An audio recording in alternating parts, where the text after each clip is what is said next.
We have three very distinguished scholars speaking tonight about the Bible and the public schools: Charles Haynes, Melissa Rogers, and Mark Chancey. Our first speaker is Charles Haynes, who is a senior scholar at the First Amendment Center and director of the Religious Freedom Education Project at the Newseum, or the News Museum in Washington, D.C. Charles is very well known for his work on First Amendment issues, and he's the author of 6 books. One point I want to make sure to mention, as I mention everyone's credentials, is that Charles, although he's from Durham, didn't go to Duke. He's proud to say he went to Emory. Both as an undergraduate and to graduate school. And having just come from Emory, I felt a strong, powerful tug towards someone who did their graduate education there with some of the great teachers. So Charles will speak tonight on battling over the Bible in public schools. Is common ground possible?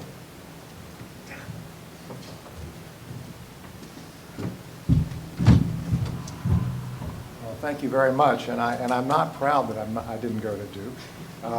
I should say at this point, well, I couldn't have gotten into Duke, but that's probably not true because I got into Emory, which is, of course, a much better school. I mean, an equally fine institution to Duke. There is kind of a rivalry, except you all have football. We don't have anything like that. I wish we were like them. Yeah, that's right. You should be so lucky. You know? Exactly. Yeah. We don't have Coach K, though. You know, you have that. Well, thank you. This has been a learning day for me. I've learned a lot today, and a lot that will help me in the work I do on the First Amendment. I want to begin what I have to say with a bold assertion that may surprise some of you, may disappoint some of you, or some of you may be happy about, but I can assure you it's true. I'm going to try to back it up. So my assertion is this, that contrary to culture war rhetoric from the right about the godless public schools, there is more student religious expression and more teaching about religions in public schools today than at any time, at least in the last 100 years. And contrary to dire warnings from the left about evangelical attempts to take over the public schools, much of that religion, not all, and we'll get to that, but much of that religion comes to the school through the First Amendment door. So how this happened is a bigger story that I can tell tonight, but let me say that over the last 25 years, there's been what I would call or characterize as kind of a quiet revolution on the role of religion in public education. And there are a great many reasons for that, and I'll just touch on them without going into depth. If you want to ask later, we can talk more. Of course, there's been legislation. And if we had time, we would talk about the Equal Access Act in 1984 in depth, because that, of course, opened the door to having religious schools, student religious clubs in secondary schools, including Bible clubs. So that's germane to what we're talking about tonight. There's been litigation. And Melissa Rogers will talk some more about the cases. I won't get into a lot of those tonight, but a lot of these cases have helped clarify, I would say, at their best, the difference between government speech about religion in schools, which the Establishment Clause prohibits, and student religious expression, which in many cases the Free Exercise Clause and the Free Speech Clauses protect. So we've had some clarification on that in some of these cases. But I think one of the most important factors, if not the most important, is that we've developed consensus on how to address many of the perennial fights we've had in public schools over the course of our history on how to deal with religion. And that's been pretty astonishing and a little bit under the radar. Maybe some of you know about this, but it simply evolved over the past couple of decades that religious groups, education groups, civil liberties groups from across the ideological and religious spectrum came together and found some common ground on issues we've been fighting about for a very, very long time. And that has created a kind of safe harbor, a First Amendment safe harbor, if you will, that gives many school districts an opportunity to get religion and religious liberty right, knowing that they won't be sued from the right or the left, because those groups have signed on to a particular approach. So that's really why I worked on these guidelines all these years, is because I deeply believe that the only reason to do that kind of work, bring people together, is to help those teachers and those principals in the schools do what they were hired to do, and educate people for the future. And if they are always looking over their shoulder and worried about whether they're going to get a lawsuit, that really undermines the mission of our schools, particularly the civic mission of our schools. And I, for one, am deeply concerned about that. And so that's the motive, if you will, behind many of these guidelines. And they have created a kind of safe harbor. Now, I hasten to add that that doesn't mean every public school district gets this right, or gets religion right. There are some schools that continually or continue to unconstitutionally promote religion. And of course, that's usually the majority religion in whatever community it is. In different places, I've called this the sacred public school model, you know, the model of a public school where one religion, historically Protestant Christianity, is privileged over the others. And we still see examples of this, particularly in the South, Southeast. And of course, there are other schools that continue to unconstitutionally censor student religious expression. And this is a model in other places I've called the naked public school, to just give you a picture of it, where religion is kept out. Well, don't think about it too hard, too long. But it's the idea that public schools under the First Amendment should be religion-free zones, that somehow the First Amendment means religion doesn't belong in a public school. And we still have some examples of that. And that's led to its own set of problems and litigation.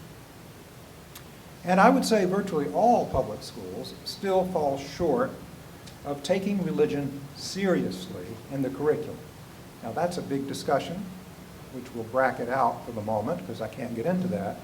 But when I say taking religion seriously, I mean going beyond mentioning religion, beyond sprinkling a little bit more about religion in history textbooks and so forth, which we have been doing over the last 2 decades. I mean, the good news is that social studies standards, for example, in all states that I've looked at, are fairly generous to religion now. 20 years ago or something, state frameworks barely mentioned religion. Many of them didn't mention it at all, and the textbooks virtually ignored religion. Today, students are learning something about religion, but I don't think it's serious enough. But nevertheless, we're getting there. Both of the models that I'm talking about that have dominated our history, the so-called sacred and so-called naked public school, are both unjust and both unconstitutional in many respects. So what we've been working for the last 2 decades, and I think we are beginning to achieve in many places, and certainly on a national level we have consensus about, is another model, what I call, for shorthand again, the civil public school. I don't know if that's the best expression for it, but it's the one I came up with, to indicate what a school would look like if we actually applied the First Amendment. I mean, I know that sounds funny. Well, why wouldn't we apply it? It's our First Amendment to our Constitution. But I don't think we did, for most of our history, apply it. First of all, the First Amendment didn't apply to the states for much of our history. Start with that. So it's only been since the 1940s the First Amendment religion clauses, anyway, apply to the states. So it's kind of a recent issue. But even since then, we haven't done a very good job of living up to the principles of the First Amendment, no establishment and free exercise in the public school. But the last 2 decades, we have begun to do that, and I think that's good news. I call it the civil public school. And one of the consensus statements that we agreed to put it this way: public schools may not inculcate nor inhibit religion. They must be places where religion and religious conviction are treated with fairness and respect. And then we go on to say that public schools uphold the First Amendment when they protect the religious liberty rights of students of all faiths or none, and schools demonstrate fairness when they ensure that the curriculum includes study about religion, where appropriate, as an important part of a complete education. That's a civil public school. Now, there are areas of disagreement, of course. We agree on a great many things about Students can pray in public schools alone or in groups as long as they don't disrupt people or interfere with other people's rights. Students can distribute religious literature in a school. A lot of people don't realize that. Subject to reasonable time, place, and manner restrictions. Students can form religious clubs, and we agree on a lot. Where we disagree, well, that's another topic, but just to let you know that there are areas we're still working on. Student religious expression before a captive audience, where do you draw the line? At an assembly program and graduation. That's still being thought over in the courts. Of course, the perennial favorite, teaching about evolution, still a big controversy, and we could have a whole nother conference just on that topic alone. But tonight, of course, we're talking about Bible and the curriculum, and that's another area where there's still a good bit of disagreement, not so much on how it should be done, but disagreement about those who are doing it, whether they're doing it constitutionally or not. We know what it would look like if it were constitutional, but there are those who don't accept that or who push in a different direction, and that causes controversy, fights, and litigation. So that's what I'll talk a little bit about with you in the time I have. And first of all, to say, I'm not going to dwell much on the student use of the Bible, personal use of the Bible in public school, because I think most of those questions are relatively uncontroversial. Students bringing their scriptures to school. Now, there are some administrators, as I mentioned, who still get it wrong and tell Sally she can't bring her Bible to school. We still get the horror stories, but they're fairly rare now. I mean, what I tell the principal when they ask me this, I said, well, you know, is Sally the government? Well, no. Well, then she can bring her scripture to school. But, you know, it just, they're operating out of a certain mentality that sometimes leads to huge mistakes and to lawsuits.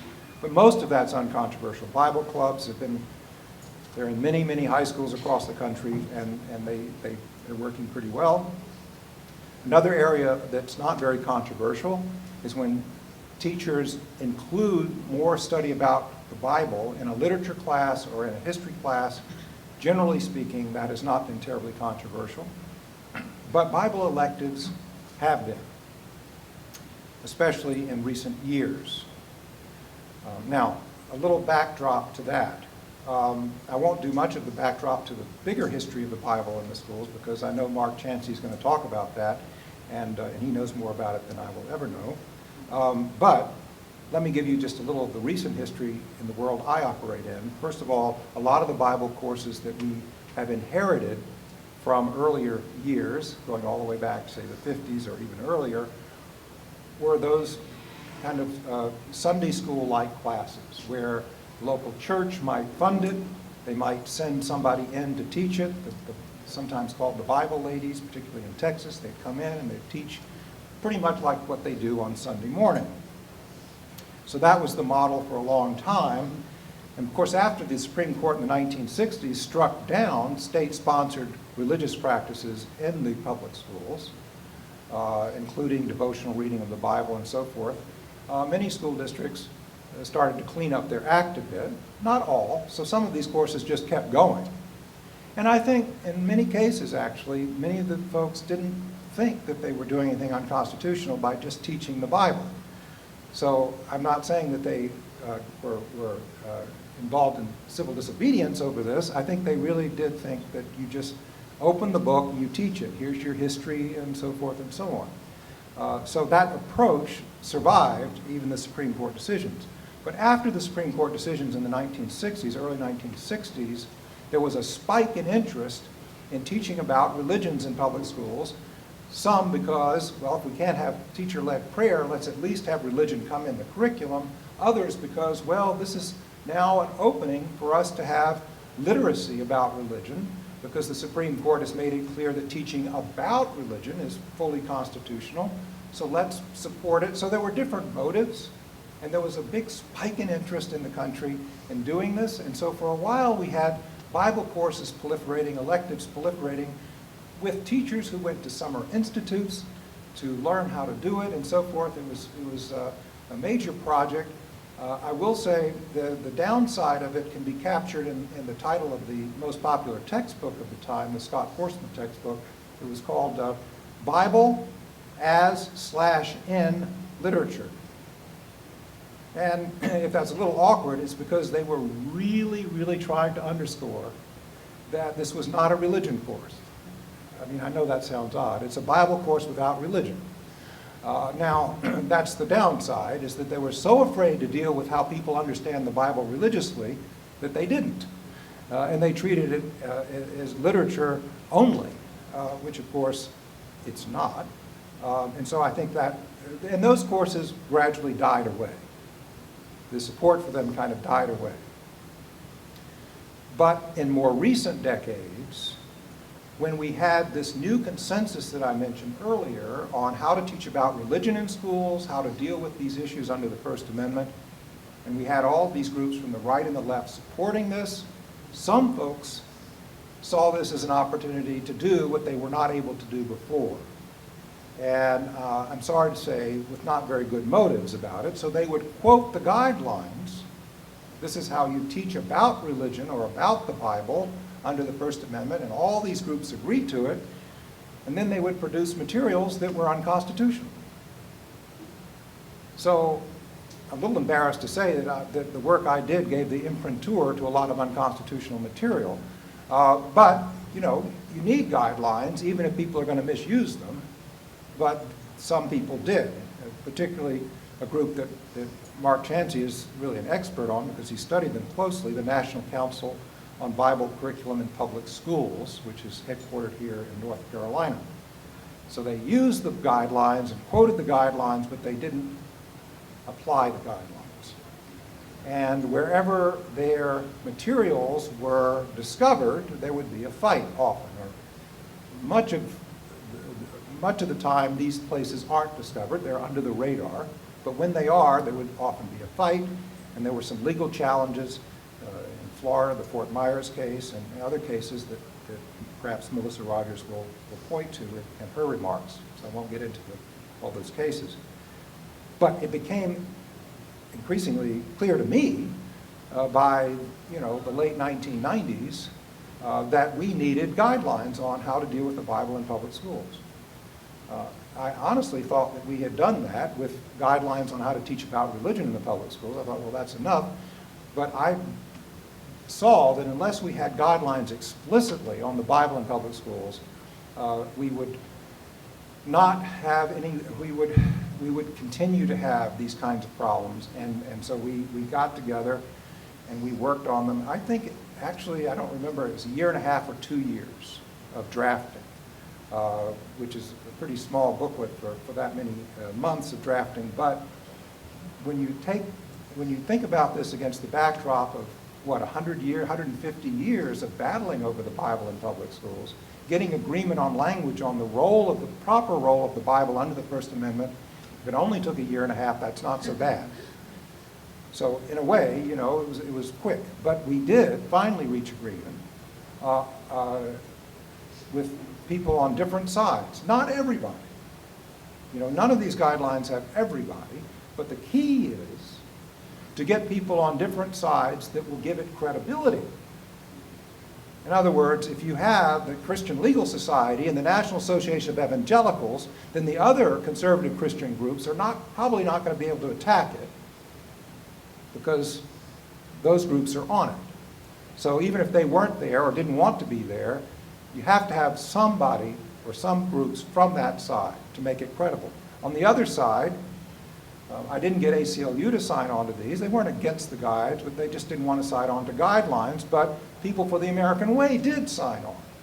And as you know, People for the American Way was founded to fight groups like, the American Center for Law and Justice and Pat Robertson's group. So they, and the Christian Legal Society, they often litigate against one another. So I figured that if we got People for the American Way to agree to the guidelines and Christian Legal Society, then the rest would support it. And if you get the leading education groups on board, superintendents, school boards, teachers' unions, and so forth, then what you're saying is together we're saying if you're going to have a Bible elective, this is what it needs to look like. And we covered other issues of student use of the Bible and so forth, but the more difficult language to agree on, what should a Bible elective look like? So that's why it took 1.5 years.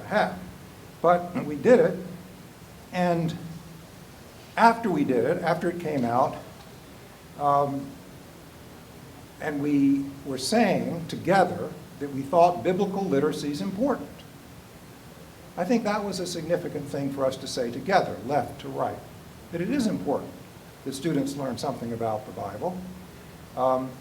We also said that if you're going to have a Bible elective, we strongly recommend you also have a world religions elective. Because at some point, even if you have a constitutional Bible elective, it really can be perceived in the community as privileging one, or more than one tradition, but the biblical traditions over others. So for what it's worth, that's the advice we offer. Well, you probably won't be surprised to hear that the National Council, I'm going to give the short version of their name because it's too hard to keep saying, the National Council ignored the guide. In fact, they deeply dislike it because, of course, it challenges what they're doing. But state departments of education then had some way to filter out what was unconstitutional and what was constitutional that was supported by groups on all sides or different sides of the issue. And that happened. There are state departments of education that would call and say, we need these guides, how can we, and they would use them actually when school districts would send in a proposal for an elective, and they would look at the guide and compare. So it was useful in that sense. Some places actually went further. The Teachers Union in Alabama reproduced the Bible guide and the teacher's guide and sent them out to every teacher in the state, which was a smart thing to do. The state of South Carolina also sent them to teachers. So some states were proactive in trying to get this guidance in the hands of the teachers. Now, I worked with a fellow named Chuck Stetson. He was first at the National Bible Association. Then he started this group called the Bible Literacy Project. But I worked with Chuck because I wanted to bring those folks in at the National Bible Association of what we were doing. And he helped.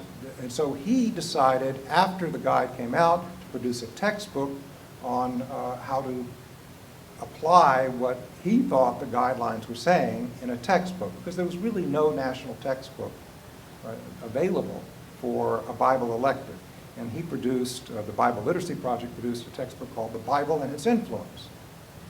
Now, I won't get into all the things. It's been reviewed, and there are people who find faults with it and flaws and good things and so forth.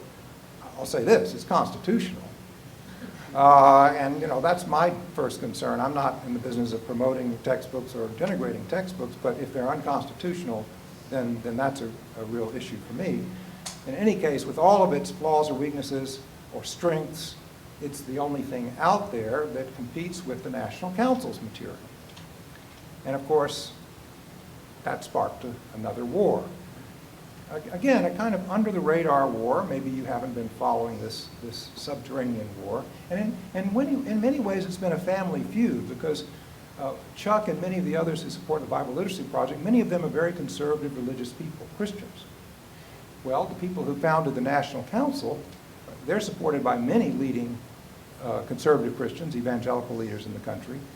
And so there was kind of a family argument about how to do this.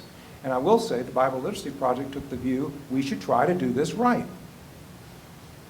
We should try to do this in the way that lives up to the First Amendment. And if we can, doesn't just spark complete protest from those who don't want the Bible treated too much like an academic course. So they were walking a very difficult line, very difficult task, but they were trying. And they should get high marks for that effort. These folks didn't like this effort because their notion was just put the Bible in front of the students, kind of a Protestant idea, and just, let's just teach the Bible. And they had an outline for how to do that, which of course, in the end, takes a very Protestant approach to the Bible, understanding the Bible. They don't see it that way. So the war broke out, and the backstory is that some folks, some evangelical leaders in Alabama got the idea, let the state adopt a law that really encourages districts to have these courses and use the Bible and its influence, this textbook. Well, the National Council got wind of this when it started in Alabama. That was the first state where this began. And all hell broke loose. I mean, it was a terrible and bitter fight.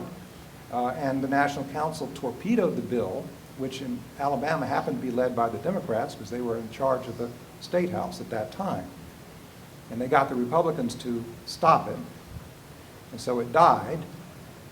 Later, Alabama passed other ways of having Bible electives through the State Board of Education, but it died but the idea was born, and it spread then to Georgia, where this time the National Council was in the pilot seat because the Republicans were in charge in Georgia, and they got a bill that would really encourage districts to take the approach of the National Council.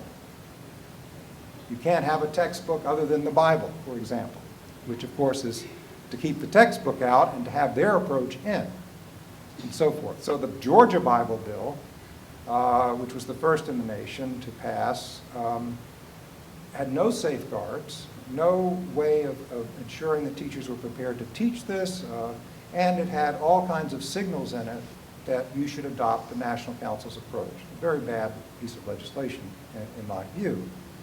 Well, that started other states doing it because then the war was on and each side wanted to push the states to sponsor legislation that would encourage their approach. And so now we've had bills in South Carolina, Texas, Tennessee, Oklahoma.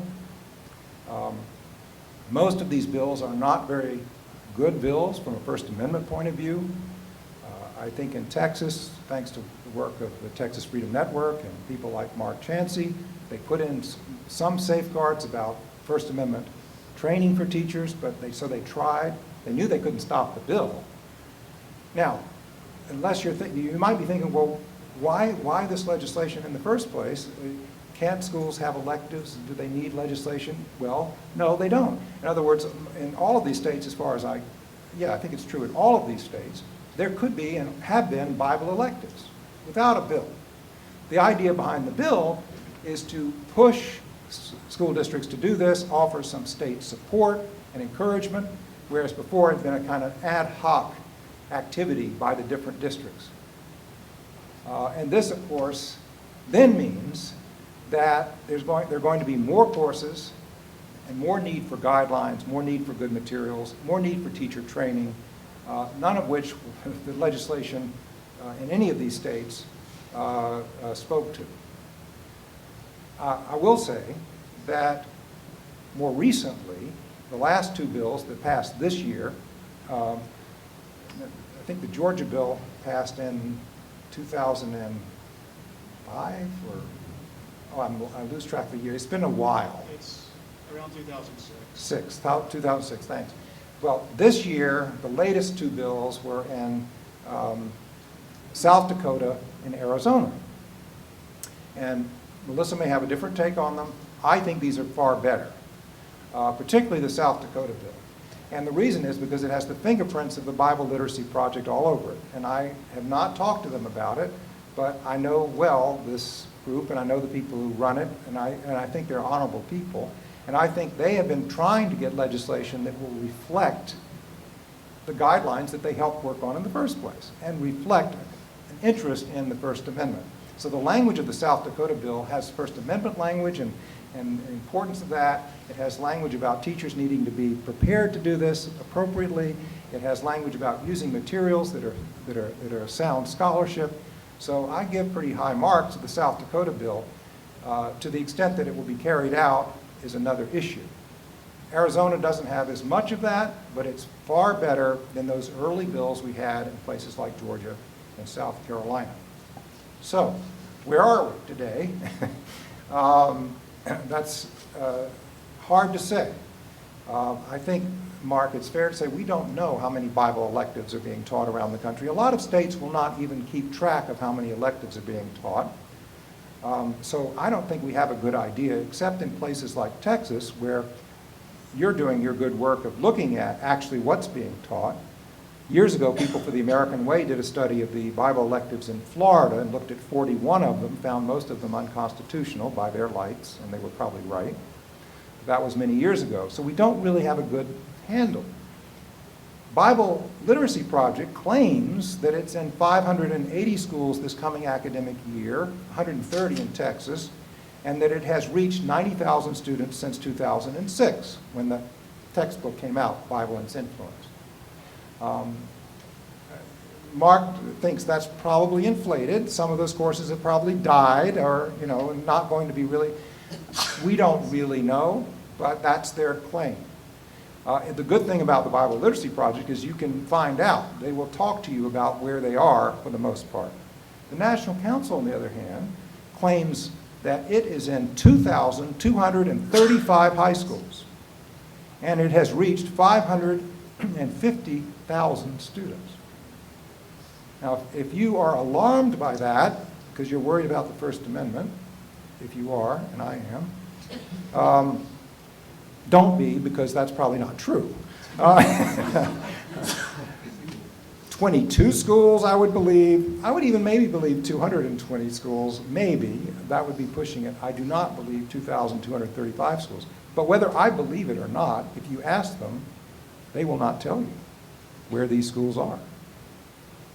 You can hardly blame them, because it's like taking notes for the ACLU. If you tell, here's where we are. Oh, okay, let's see.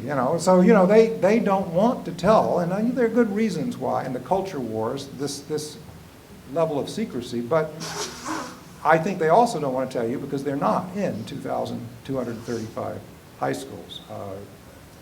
I travel all over the country and have for years working with public schools on these issues, and they're not there.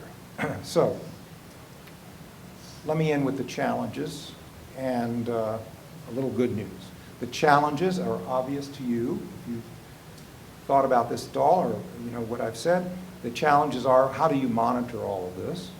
And the answer is you can't. Whether you have these various legal groups that are interested in upholding the First Amendment, well, they can't be everywhere. So a lot of these Bible electives are not monitored. We don't have teacher preparation. We don't have schools of education in this country that take religion seriously. Quite the opposite. Most schools of education ignore religion completely, and don't even want to work on these issues. There are some good exceptions to that. And worse yet, if you do have someone who has taken religious studies or biblical studies at a good academic institution and goes to get a certification to teach in a public school, many of the same states that have passed these laws encouraging Bible courses will tell that person, we don't accept those courses for certification. So it's a catch-22. We want the courses, but we don't want the people who've been trained to teach the courses. So teacher certification is working against doing this right, unfortunately. So that's the bad news. I think there's some good news. Some of the courses I look at around the country, Montgomery County, Maryland, and other places are actually pretty good Bible courses. There's some very fine teachers teaching some very fine Bible electives around the country. Washington State and different places that I know personally and think are really fine courses with people who've worked hard to get it right. So that's some good news. With all the problems and all the courses that are probably unconstitutional out there, there's some good ones. And the other good news is that the Society of Biblical Literature has weighed in on this and is doing some great work to link teachers with good resources. I get the e-blast that goes out to secondary school teachers and all the good materials that are offered and connections to scholarly resources. This is a wonderful resource for teachers and for the Society of Biblical Literature to weigh in and do this. Okay, great. To weigh in and do this is a big step forward for us. Because, as most of you probably know, that represents the biblical scholars in this country. And for them to begin working more with public schools on this is a great hope for the next chapter, because only by having scholars really take this seriously and help schools get it right will we get it right. So, does this matter? Or what's at stake? Now, people have very different feelings about this. You know, I mean, Steve Prothero thinks we should have required Bible courses. I don't agree with that. I don't think that's appropriate in a public school. Others think we shouldn't have any Bible courses, elective or otherwise. There are many conservative Christians who don't want the public schools to touch Bible courses. And there are many strict separationists who, of course, don't want the public schools to touch Bible courses. I would argue that we do need to get this right. Writ large, we need to get teaching about religions right and religious liberty right. And part of that, we need to get the Bible right in public schools for more than one reason. First and foremost, well, not foremost, but first at least, it's important for people to be educated about religions and the Bible if they're going to be able to function well as citizens in our country and in our world. Very important part of what it means to be an educated person. But secondly, and perhaps for me, most importantly, religious freedom is at stake. How are we going to live with one another and negotiate our differences if we don't learn about one another? And how can we say that these are public schools that are for everyone, and we exclude learning about what is deeply important to so many people? That's not fairness. So on so many levels, to live up to the spirit of the First Amendment, public schools have to do a much better job than even we've been doing these last 20 years. And I think we're getting there. We have to do more if we really want to say we are finally getting religion and religious liberty right in our public schools. And folks, if we can't get it right in our public schools, we will not get it right in the public square of America. Because the public schools are the institution where we prepare most young people to enter into the public square. And if we don't help them to know what it means to live with people of different religions, to protect the rights of people, even those you disagree with, and to uphold religious freedom for people of all faiths and of no faith. If we don't teach them and model that in public schools, they will not be able to live that when they graduate. So that's why I think this work of getting this right is important for the future of our country. Thank you very much.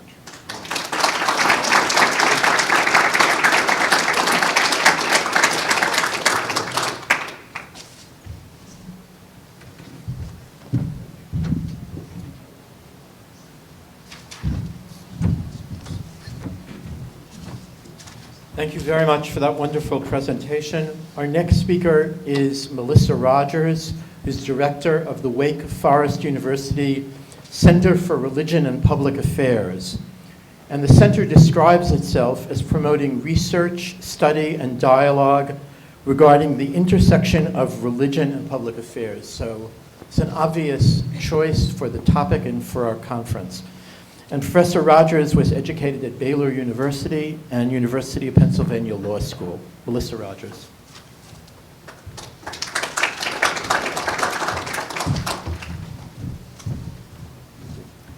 Thank you so much, Shalom, and thank you to the organizers. I want to add my thanks as well for a feast of a day in terms of ideas, and I too have learned a lot from them. And look forward to continuing relationships and conversation. I also want to say what an honor it is to be on a panel with Charles Haynes and with Mark, Mark and I haven't known each other personally, but I have respected his work. He has been such a force for good on these issues in his neighborhood, and I'm grateful for the work he has done and been an admirer of his work for many years. And Charles is too modest to tell you, but the story that he has related about how we have done so much better about incorporating religion in a constitutional and constructive way in our nation's public schools, really he deserves so much credit for leading that effort, seeing the need, bringing people together, being a trusted, honest broker on these consensus guidelines that we now have, that we wouldn't have without Charles' very hard work for over decades. So we owe him a debt of gratitude as well, and I want to personally express that. Well, I want to start out by explaining the title of my talk. In the second book of Timothy, the second chapter in the 15th verse, the Bible says, "Study to show yourself approved unto God, a worker who need not be ashamed, rightly dividing the word of truth." Christians have interpreted this verse to mean that we need to take great care in interpreting the scriptures to try to get it right. And of course, Christians have often taken such great care to try to get it right that we've beaten each other up black and blue. We disagree over what it means to interpret the Bible correctly. Well, the same is frequently true when it comes to interpreting the First Amendment's religion clauses, the no establishment clause on the one side and the free exercise clause on the other. We've had battles over these freedoms. We can't always agree on religious freedom, even though Americans cherish religious freedom. And we see some of these debates playing out when we talk about the Bible in public schools. Well, tonight I'm going to venture into this contested territory, asking whether some decisions about the Bible in public elementary and secondary schools have been the correct reading of the First Amendment. Now, of course, when I say correct, you can interpret that in two different ways. One would be, did the court get it right as to what, and I'm going to be looking at lower court decisions. So did the court get it right in terms of what the Supreme Court has said about what the First Amendment means? Because, of course, the Supreme Court is the final word on what the First Amendment means. And I'll take a look at that to some degree. But secondarily, you can ask, well, is it the correct reading in terms of how we think the First Amendment should be interpreted? And I'll do a little bit of that in my remarks and, of course, welcome your thoughts on that issue as we enter the discussion period.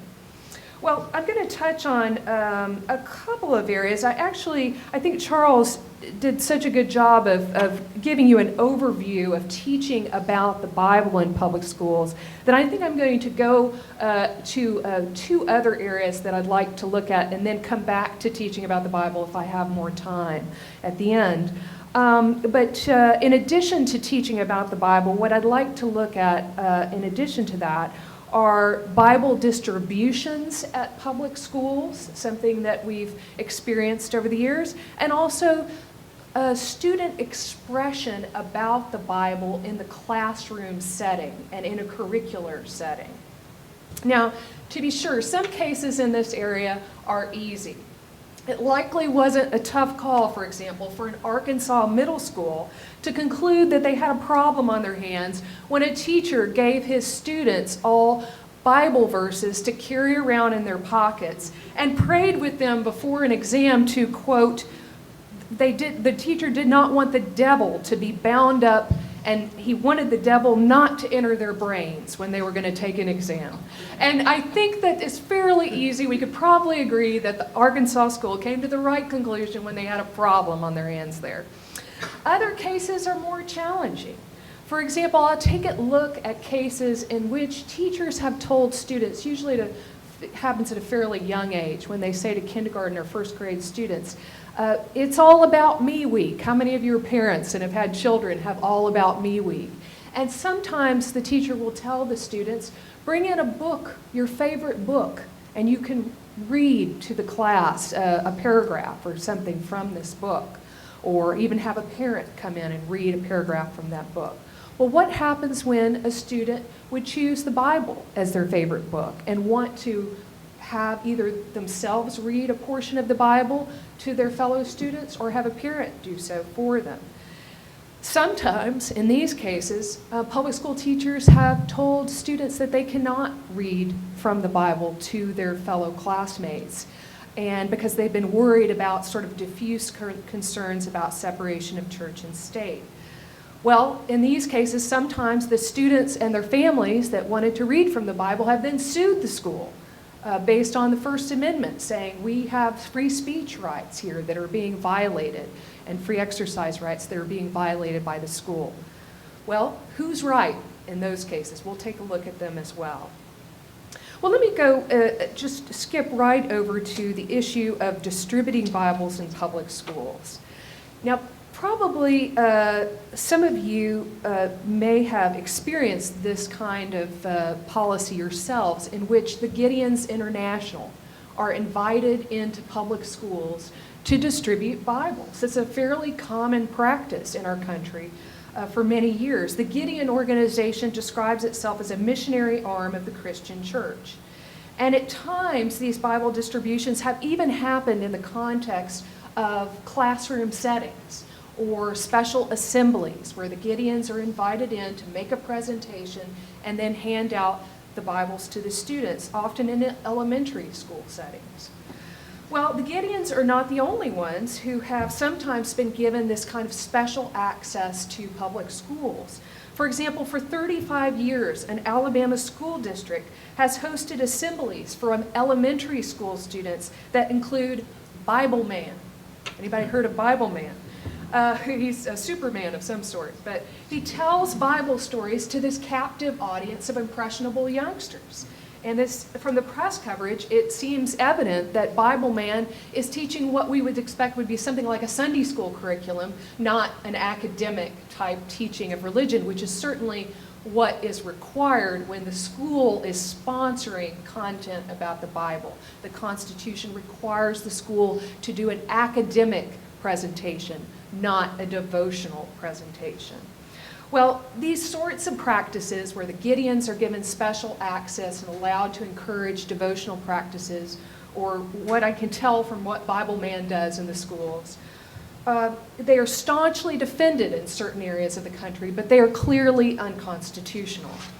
A public school cannot subject a captive audience of school children to any form of evangelization or proselytizing, and it may not give preferred access to some faiths or religious leaders or texts over to some of those communities over others. Well, in the wake of a growing recognition over the last couple of decades that these practices are clearly unconstitutional, some schools have tried to find other ways to allow the Gideons, for example, to come into the schools. So a recent news report, for example, indicates that a North Carolina elementary public school accepted a box of Bibles from the Gideon, put the box of Bibles in the main office, and then teachers were invited students to come to the main office and pick up a Bible. Well, when a parent complained, the schools emphasized that the students weren't required to take the Bibles, the Gideons weren't being allowed to make presentations to the students or actually hand out the Bibles to the students. And the school principal also assured parents that, and here I quote, that the school would make available religious texts donated by any group. Okay, well, what happened next? After making this announcement, one parent at the school decided to take the school up on the offer. And she brought the principal a book of books about paganism. Lo and behold, the school had a new announcement very soon. It said, and I quote, "It was reviewing relevant policies and practices with school board attorneys, and that during this review period, no school would be accepting donations of materials that could be viewed as advocating a particular religion or belief." So that is apparently one effective way to end a controversial policy. Well, there have been other responses to the reality that giving special and preferred access to some faith groups or texts over others simply won't pass constitutional muster. For example, a recent settlement indicates that a local Florida nonprofit called World Changers has been permitted to leave Bibles at unmanned tables for distribution to students on Religious Freedom Day in middle and high schools. The policy is said to be in accordance with a broader school policy that would allow the distribution of religious or non-religious material to students at certain tables that are made available to students during the school day. Well, in making its arguments, the World Changers relied on a key case in this area that was decided by the Fourth Circuit Court of Appeals in 1998, called Peck versus Upshur County Board of Education. And because the Peck decision looms large in this area, I'd like to walk through some of the facts from that case more specifically. The Upshur County, West Virginia School Board traditionally had been one of these schools that had allowed the Gideons to come in and to make presentations in the classroom to elementary and I believe middle and high school students as well, and to pass out Bibles. This particular school district also had a policy of allowing groups like the 4-H Club, the Little League, and the Boys and Girl Scouts to hand out literature. I imagine from what the case says, it sounds more like sign-up literature for their clubs at certain times during the school year. Well, in response to the Gideon visit in the late 1990s, there were some complaints about the constitutionality of that practice. And in response to those complaints, the school board adopted a policy in 1989 that actually was their first written policy on these issues. Up till now, everything had been unofficial, just allowing these groups in, but not reducing anything to writing. Now they adopted a specific policy that declined permission to groups wishing to distribute religious or political materials at the school. The board said it took this step in an attempt to be neutral on religious matters, and we've talked about that the First Amendment, because the state cannot be promoting or denigrating religion, has to adopt a tone of neutrality toward religion. So the board cited that constitutional precept in its defense of its new policy. Well, the new policy didn't sit well with a local religious group.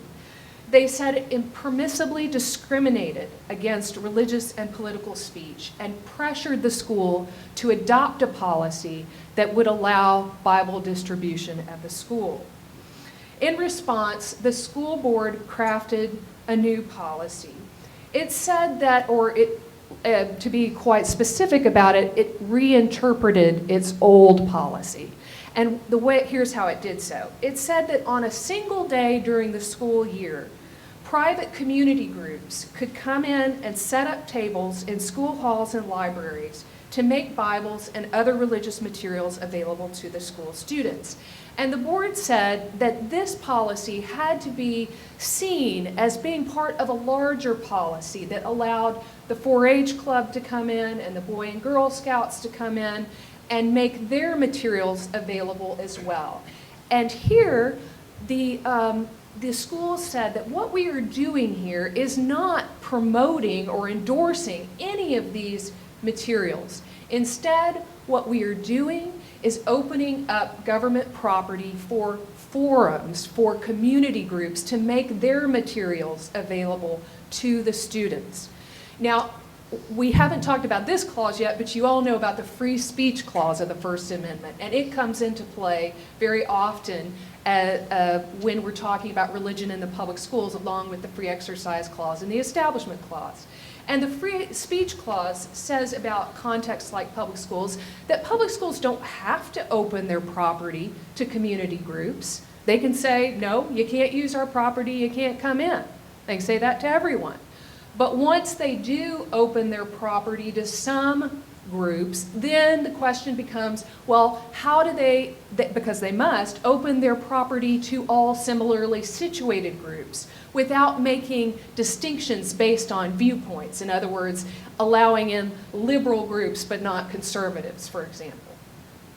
So that's what the school said it was doing here. It was basically taking a posture of opening a forum, which it didn't have to do, but it could choose to do, and then allowing community groups to come in and make their materials available to students. Now, it said it was doing this as a kind of equal treatment of religious and non-religious materials, which the state does have to do when it sets up a forum in many respects.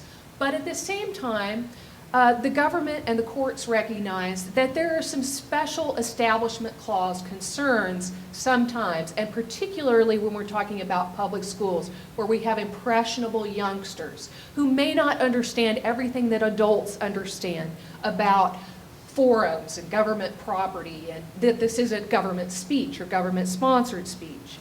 So the school board said, we're going to allow this, but when we allow these people to come in and distribute the Bibles, we're going to have some special Establishment Clause safeguards that apply to the distribution of Bibles. And here are the safeguards. The schools first said that the schools will not be making announcements about these Bibles being distributed, and they won't be holding assemblies, and people won't be coming to the classrooms to talk to the students about the availability of these materials. Second, the teachers or other school employees were not allowed to participate in making the Bibles available. Representatives of the private groups, meaning some of the groups that wanted to distribute the Bibles, were not even allowed to stand at the tables to distribute them. They were unmanned tables where they left the Bibles in the morning, they set up the table, they left the Bibles, they came at the end of the day and took whatever Bibles remained with them. Finally, the school said that, here again, they promised that religious materials representing any other religious beliefs would be given equal opportunity on that day or some other day to display their materials in the same fashion. Well, even with these safeguards, some parents were not happy about that policy, and they challenged it as a violation of the First Amendment's Establishment Clause. And what you can see in the cases is litigating this issue is courts trying to decide, is this actually truly something that students in public schools would understand as private speech that the government is not endorsing and thus must be protected under the First Amendment? Or is it possible and indeed likely that students would see this speech that is promoting religion and promoting the Bible in a devotional way? Would they see that as being endorsed by the school, encouraged by the school, and thus it would fall on the other side of the constitutional line and not be permitted? So the attorneys in the cases are trying to make these arguments as you go forward in the litigation. Well, let me skip over to just the last stage of litigation, and that was at a federal appellate court and what it held on these issues.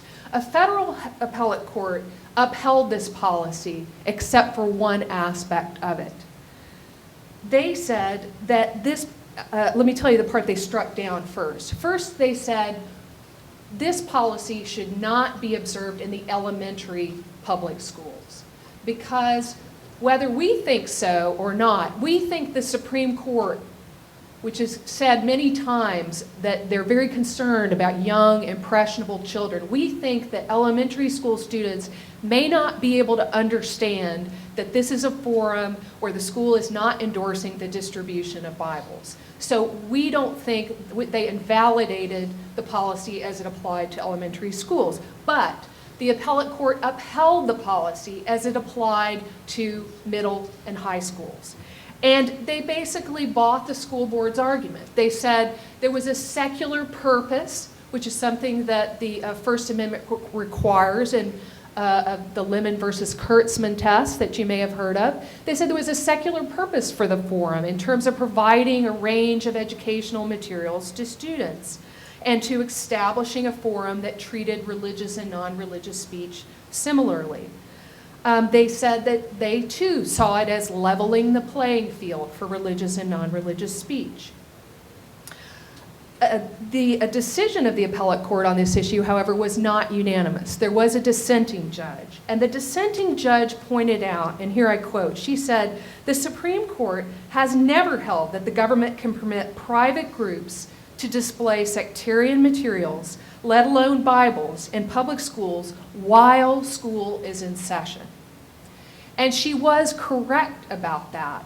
But in many cases, I have to say, the court hasn't addressed a particular fact pattern. And what you have to do is reason from existing precedent. In any case, this dissenting judge had concluded that the school itself was promoting religion, and thus the policy had the effect of being unconstitutional. And she thought it was not only promoting religion in general, but Christianity in particular. And this dissenting judge also got in an argument with the court majority about the Bible in particular. The dissenting judge referred to the Bible as an item of enormous religious significance. drawing on a phrase from the famous Shemp case, which is the case that struck down devotional Bible reading by the school. The judge said that the court had warned against the use of the Bible as an instrument of religion in the public schools, as opposed to an academic kind of presentation. In response, the court majority, the one that upheld the policy as it applies to middle and high schools, said that it was fully mindful of the unrivaled symbolic power of the Bible. At the same time, it insisted, the Bible is no less deserving of the Constitution's protection than any other text of faith. This case, in the end, the majority said was not about the Bible, but rather about the state's obligation not to discriminate against religion once it had opened its property to private expression. Well, I'll give you a couple of my reactions to this decision. It seems to me that this public school did not have to open up the forum as broadly as it did. Under First Amendment free speech principles, it appears that the school could have drawn a different line. For example, inviting all community serving organizations, whether religiously affiliated or not, to come in and offer sign-up materials to the students if they wish to join the club, whether it was, again, a religiously affiliated club or not. So I don't think the school board had to go as far as they did and set up a policy that would then result in the Bibles coming into the public school for distribution. But obviously, the school board was under great pressure to develop such a broad policy because of the community response. At the same time, I cannot say that the Constitution prohibits the public school from opening the forum as broadly as it did, particularly given the way that the Supreme Court has developed the law since 1998 when this case was decided. The school adopted a policy that appears to allow a very broad spectrum of community groups to distribute their literature at school, and it included religious organizations and leaders that wish to distribute Bibles in that number. At the same time, taking a number of very specific steps to try to protect against Establishment Clause dangers. So while I would have drafted a different policy, I can't say with confidence that this particular one would run afoul of the Establishment Clause. So I guess in the end, I find myself with the court majority, particularly given the way that, again, that the Supreme Court has developed the First Amendment interpretation since then. Let me hit one other issue before I close, and that is student expression about the Bible in the classroom. I mentioned this at the outset of my talk, and Charles has already mentioned some consensus statements about these issues that he and others have helped develop. In these consensus statements, it says that, and here I'm quoting, students may express their beliefs about the Bible in forms of reports, homework, and artwork. Teachers may not reject or correct such submissions simply because they include a religious symbol or address religious themes.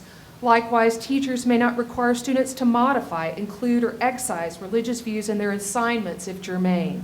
These assignments should be judged by ordinary academic standards of substance, relevance, appearance, and grammar.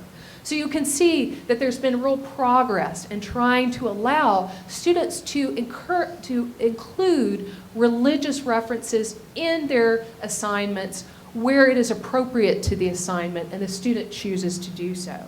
This same 1995 statement, however, flagged the fact that there are some special considerations when it comes to classroom presentations and discussions.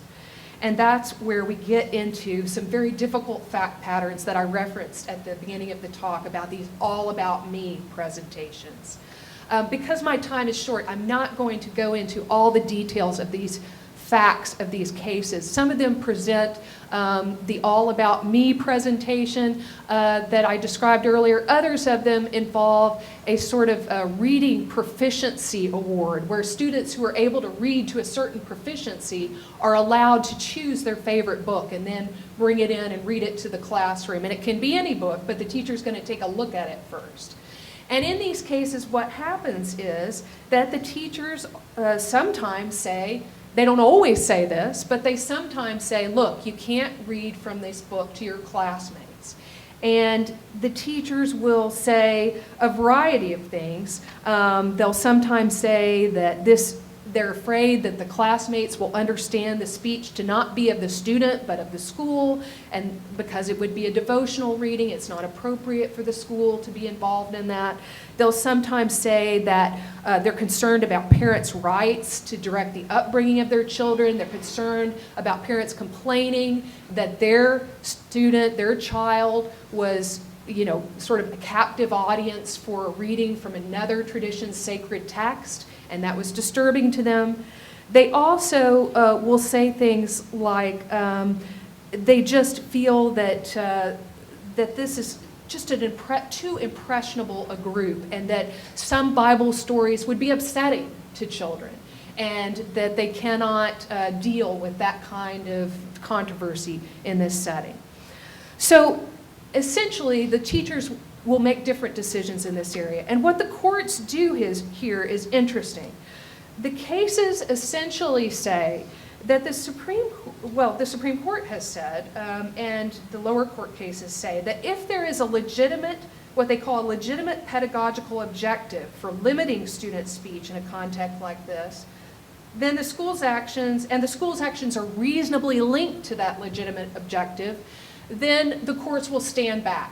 They will say, we've got to give the teacher discretion so that he or she can make the call that they would like to make. Now notice here, they're not saying to the teacher, you have to prove that this would be an Establishment Clause violation if this kid read this Bible story in the classroom. They're saying, no, we're going to step back and give the teachers the discretion to make this decision. And so the standard is very deferential to a teacher's judgment. Now this issue is hotly debated on the courts and off the courts. For example, when he was an appellate court judge, Justice Alito insisted that students' rights were violated in cases like these. He took it very seriously and wrote a very eloquent opinion on these issues. And I'm going to read a quote from him. He said, "Public school students have the right to express religious views in class discussion or assigned work, provided that their expression falls within the scope of the discussion or the assignment, and provided that the school's restriction on expression does not satisfy strict scrutiny. When the state does otherwise," Alito said, "it disfavors speech due to its religious character and thus effectively discriminates against speech because of its viewpoint."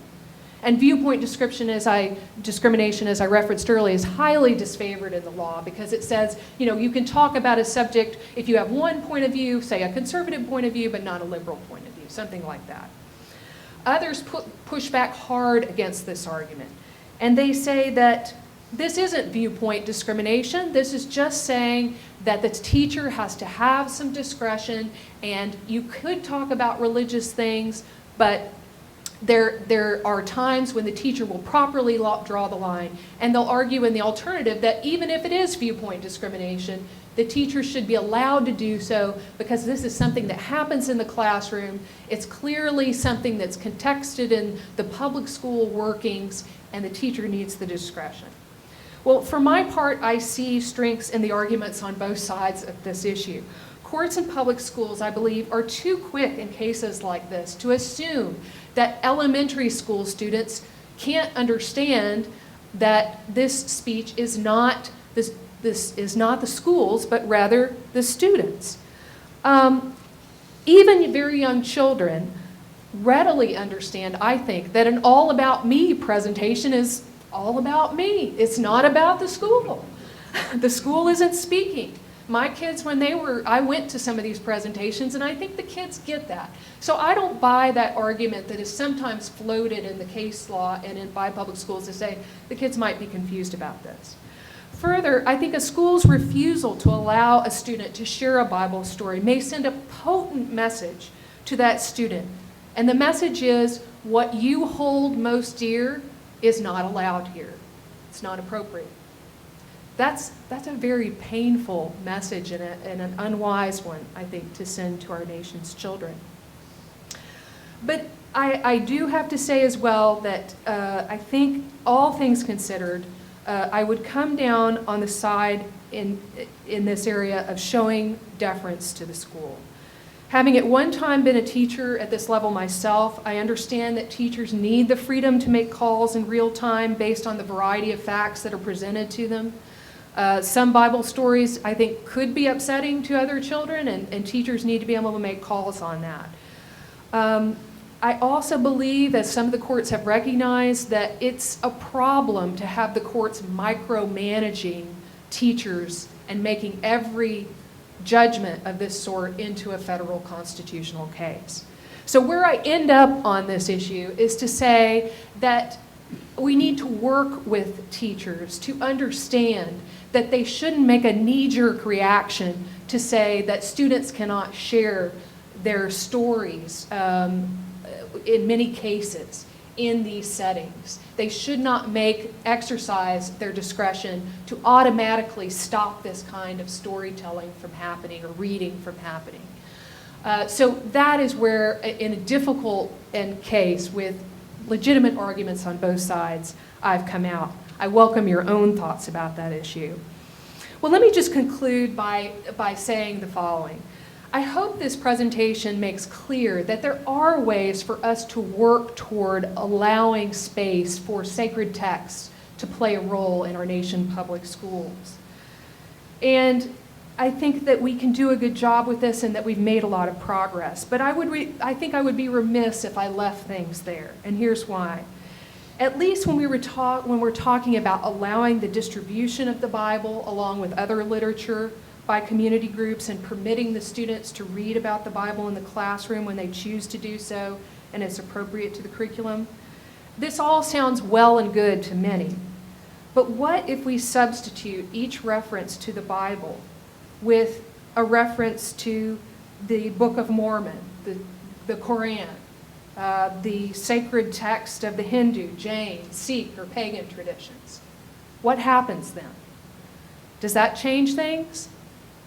It shouldn't, but in far too communities it does. And I think we have to really think about that seriously on at least some of these issues. The changing of the Bible reference with another sacred text will change the answers to the questions. In such cases, in these cases involving Bible readings by students in the classroom or the distribution of sacred texts at the schools in appropriate ways, it is essential for the rules to be exactly the same for all sacred texts. And until we can get that answer right in theory and in practice, we need to say it's all or nothing. It cannot be halfway. It cannot be preferential treatment for the Bible and shutting out the sacred texts of all other traditions or some other traditions.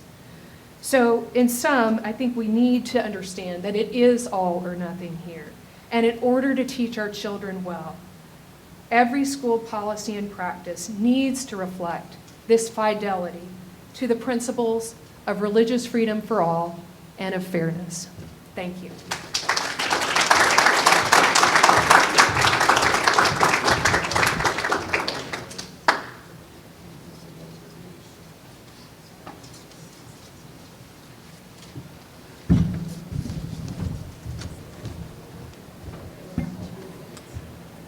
Our next speaker is Professor Mark Chancey, one of the conveners of the conference, who did such a wonderful job with his own session that he ran. So I want to give him the same consideration that he gave others. It's going to be difficult for me to show him the 5-minute sign, but I will do it if I have to.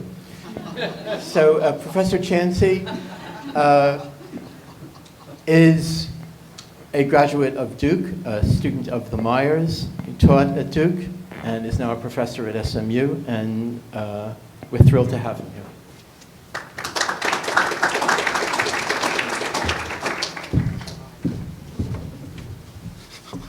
Leave it up there from the start. No, I'm taking it with me.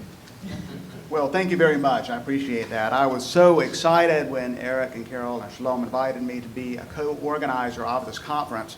And I have to say, I speak for all of us when we look back and think that it's really been a remarkable series of sessions starting last night. It's been a wonderful, wonderfully successful conference, very stimulating, and I'm really thrilled to have been invited to help plan it. So thank you all. And I have been looking forward very much to being in a session with Melissa and Charles, whose work I followed for quite a while, and it is a real treat for me to get to be on the same panel. We've been talking in this session about the Bible in public schools, and both Charles and Melissa have mentioned the fact that several states have passed laws encouraging Bible classes. Several other states have seen Bible bills that maybe were not as successful. And I just would like to say, in a way, it's very, very ironic. This is a point that, I think Charles made. It's very ironic that Bible bills are in vogue in so many states right now because, as has been pointed out, they are completely unnecessary in most cases for schools to offer an elective, academic, non-sectarian Bible course. Case in point, North Carolina has no Bible course law on the books. But in 2009-2010, North Carolina public schools offered at least 271 Bible courses with 3,812 students. How can I be so specific? I won't claim those numbers are accurate.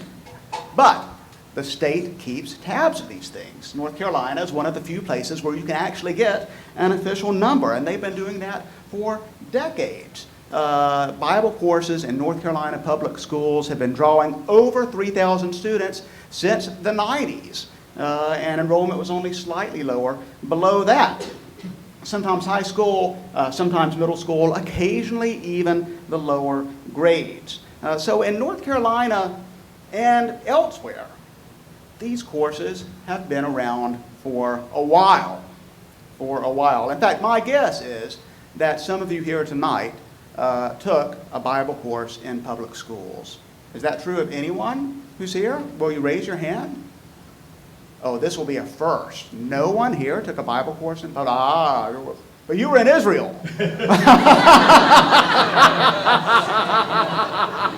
We're talking about the new Israel. Right, in America. So, Way to go, buddy. well, what I would like to do in my time is to offer something of a historical perspective. And this is the question I would like to explore. How do contemporary Bible courses in public schools, especially high school level courses, how do they fit into the larger historical context of the Bible's role in public education? How did we get to where we are now? And I'm going to talk about the national story, but whenever possible, I'm going to draw examples from North Carolina. Now, many proponents of Bible courses in public schools rightly claim that the Bible was once central to American education. In the colonial period and the early republic, the Bible was commonly used as a textbook to teach reading and morals. But we should not too quickly associate this phase with public education, because education at the time was provided primarily by private groups, especially religious groups. Traditionally, the starting point for public education as we know it is usually dated to a movement called the Common Schools, which really start taking off in the 1830s in Massachusetts. And the Common Schools took their name from the idea that public schools should teach the common knowledge needed by all citizens: reading, writing, arithmetic, and religion. There was a fourth R, and that religion was specifically the Protestantism of the majority. Many schools read the Bible to their students or had students read the Bible themselves. And by Bible, typically we're talking about the Protestant Bible, typically the King James. So you had a lot of diversity within Protestantism at the time, and so a system developed to avoid offending any particular Protestant denomination. The Bible was to be read without comment, so that all interpretation would be left to the student. And this was supposed to be a, quote, non-sectarian approach. But Roman Catholics were not persuaded. Jews were not persuaded. and neither were agnostics, atheists, freethinkers. Now, as immigration brought more religious diversity to America, it was inevitable that this approach would generate tension. Two of the more famous controversies were the Philadelphia Bible riots and the Cincinnati Bible War. We talked about the Cincinnati case earlier today. Philadelphia first. In 1844 Philadelphia, the school board backed away from requiring the King James to be the Bible used in public schools. And the school board did this out of deference to Catholics. Protestant nativists were extremely upset, and they accused Catholics of trying to ban the Bible. And, quote, Catholics were trying to erect the cross of the Antichrist over our common schoolhouse. In the riots that followed, people died over the Bible, over the King James. Dozens of people were wounded. Hundreds of people fled. Thousands of militia troops were required to establish peace. Whole city blocks of Philadelphia burned to the ground. So much for the city of brotherly love. When it was over, grand juries blamed the Catholics. Reliance on the King James would remain the norm for Philadelphia and for many other communities. Now, things played out very differently in the Cincinnati Bible War in 1869-1870, and fortunately, this war remained metaphorical. In 1869, the Cincinnati School Board prohibited the reading of the Bible altogether. Stop it all. Dropping Bible readings, its policy read, would, quote, allow the children of the parents of all sects and opinions in matters of faith and worship to enjoy alike the benefit of the common school fund. So from our perspective today, this is a very progressive approach. Some Protestants were absolutely livid, and we saw the same argument again. They argued that to defer to Catholic sensibilities was in effect to establish Roman Catholicism in the public school. After all, if the school board appeased Catholics, who would be next? Newspaper column. The attempt to please Mormons, Chinese, Jews, idolaters, atheists, infidels is out of the question. It would destroy the schools. The case eventually made its way to the state Supreme Court, which ruled in favor of the school board and retained the prohibition of any Bible reading at all in Cincinnati. Now, across the country, many Protestants were absolutely scandalized by this. And in the decades after the Cincinnati Bible War, some states passed laws officially requiring public schools to read the Bible. And in other states, took the opposite approach. They passed laws prohibiting the reading of the Bible. You had court cases one way, court cases that way in different states. And so the practice of whether the Bible would be read in public schools to the entire student body as a captive audience, the practices varied from state to state, from community to community, and in some cases from school to school. North Carolina never passed a law one way or the other about school-sponsored Bible reading, which most people took as a cue that it was permissible. So consider this summary of the situation in the 1897 to 1898 report of the Federal Commissioner of Education. In this federal report, the North Carolina Superintendent of Education reported, in our town and city-graded schools supported by local taxes, the Bible is generally read, either in opening or at some other time, but generally at opening, the superintendent or principal in charge offering a short prayer or repeating the Lord's Prayer in concert with other teachers and pupils. But the superintendent continued, "There is no rule about it, except as the custom of reading the book makes it a rule." Now, he said that he thought most schools read the Bible, but he also remarked in passing, in one county, the Bible is read in about 50% of the schools. So even he is noting variation in North Carolina practice. That's 1897, 1898. In 1922 and again in 1930, the United States Bureau of Education sent out questionnaires about Bible reading practices to the states. And in both cases, it found that in most states, including North Carolina, school-sponsored Bible reading was permissible, either by law, by court decision, or by the lack of any prohibition. Nonetheless, despite the fact that numerous states and many communities were reading the Bible, the overall trajectory was one of decline. By the late 1950s, only a minority of schools still read the Bible each day, according to a survey by a McAllister College professor. In the West and in the Midwest, in particular, very few communities had school-sponsored Bible reading. In the Northeast, 2/3 of public schools incorporated some sort of Bible reading. That's the Northeast. In the South, you said the Lord's Prayer. Every day. Yeah. In the South, and how'd that make you feel? Eric, how'd that make you feel? How did that make you feel? As a Jew in a school saying the Lord's Prayer, or having the Lord's Prayer said? A Jewish prayer?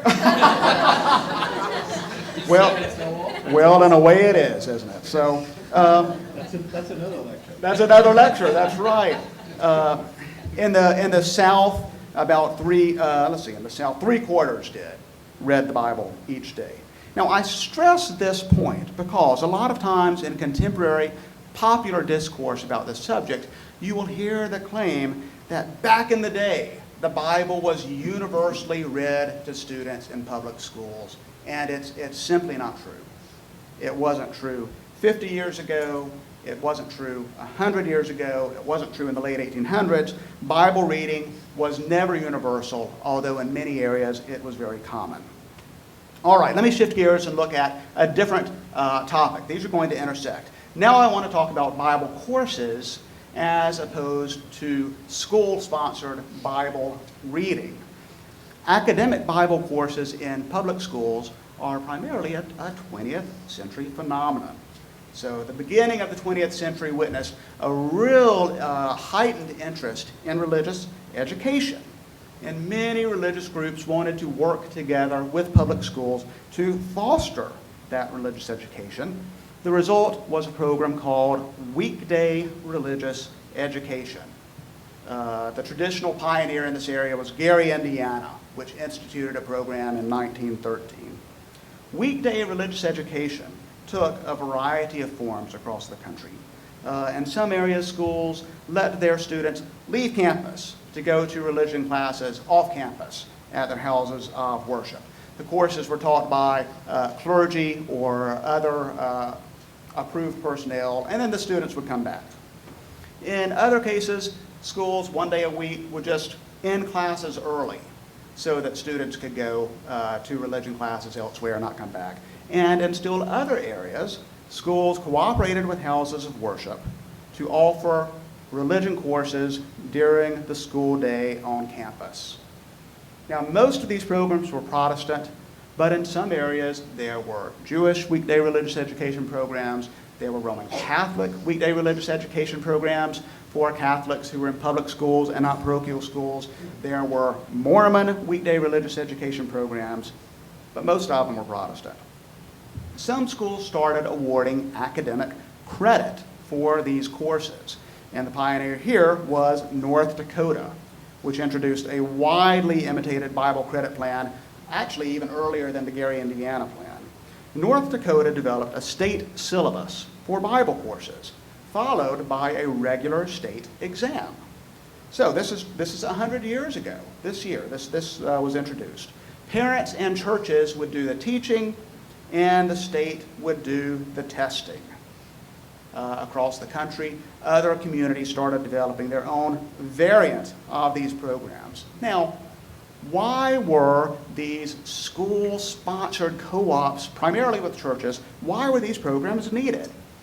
One scholar commented in 1914, why were they needed? Because the teaching in Sunday school is so bad. Furthermore, few, at least of the boys, ever think of studying their lessons.